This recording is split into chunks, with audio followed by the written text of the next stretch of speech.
Jolie here for Fight Hub TV. Devin, in the build-up to this fight, a lot of the talk was about Brian Norman Jr.'s power. Did you feel that in the ring tonight? Yeah, Brian Norman, I thank him for the opportunity, for giving me a shot at the world title. My dad put together a great game plan, and my team put together a great game plan to, handicap him and, to, not feel his power as much as possible. And, I don't want to disrespect him or, say anything bad about him because he gave me the opportunity. And I'm able to be world champion and be the man of the division like I once was before at 135 and 140. So, I want to just keep it, super respectful for him and his team because they made me world champion again today. Devin, congratulations. Your last fight against Jose Ramirez, it was a defensive masterclass. It was more defensive than you were tonight. Do you think you needed kind of that win after the Ryan Garcia fight to be as dominant as you were tonight? Yeah, like I told y'all before, my dad and my team put together a game plan, and I just execute the game plan. It's not about, every fight, I don't fight everyone the same. So they put together a game plan for Jose Ramirez, and I went in there and I did that game plan. They put together a game plan for Brian Norman, and I went in there and executed that game plan. It's not about, nothing about the Ryan Garcia fight. I'm just following the game plan to win, and that's what I did. So the game plan that I needed to win tonight was the game plan that I did. It wasn't the same game plan for that they put together for the Ramirez fight. Every fighter, we fight different. I didn't fight Loma the same way that I fought Brian Norman. I didn't fight Brian Norman the same way I fought Regis. I got a great team, and this is not our first rodeo. We're not new to this. This is not the first time that we've been here. So, yeah. To do everything to jeopardize the O. But what happened to the left hook, though? Yeah. Everybody said that he had a left hook, and I was a sucker for a left hook, and he was this big knockout puncher, and my jab, he was gonna cook off my jab. He hit me with one left hook. But then listen. So we try for one time. We go in there with Ryan Garcia. We fight the fight with him against the Wilson. He fights in there. He gets dropped 3 times, and he gets up 3 times to fight, and then comes back. I mean, which one do you want? And then you crucify him and says that he's damaged, he's this and that. Which one? What do you guys want? Well, you landed more left hooks than he did. It looked like you were trying to knock him out with the left hook. But my question is, this was billed as a 50-50 fight. That's crazy because when I was in training camp, I wasn't even throwing no left hooks. I just started doing that in the fight today. And my dad, he didn't really want me to be throwing left hooks, but I don't know. I don't know. I just seen hooks, so I wanted to hook him. This being billed as a 50-50 fight, you talking about how easily you got to the victory. Now that it's done, with respect, what mistakes was Brian Norman making that made this fight so easy?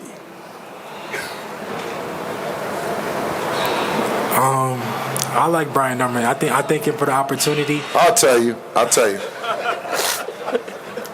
Shout out to, once again, Virgil Hunter. We've spent a lot of time with professors in the game and learned this craft. They've learned it, unfortunately, in a garage. But honestly, though, and he wanted to go at me. And one thing about my son, he says that you don't give me the respect, so I come up and I get mine. I'm going to get mine off because you disrespect me all the time. And you say, listen, he was out-coached. He showed up late. He was too cocky and too arrogant. We showed up on November the 2nd as challengers here. We got acclimated, right? By the time they showed up, we was already sparring at 4 a.m. He never had any days to get acclimated, guys. He was moving slow. His dad made a bad decision. And also, it wasn't what he was not, what he didn't do. It's what I would not let him do. That too. I took what he wanted to do away from him.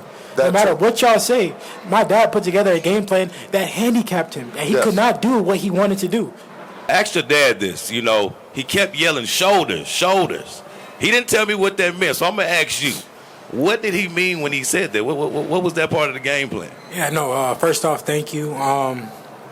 Yeah, my dad put together a great team of coaches, and a great team overall. But Mickey Bay is a part of the team, obviously, and he got me super sharp. This training camp, he got my reflex, he got my speed, up, and I felt a big difference from this camp to last camp.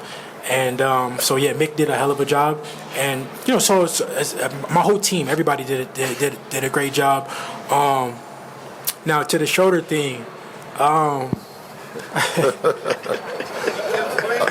told him we'd give it to him after it's all done.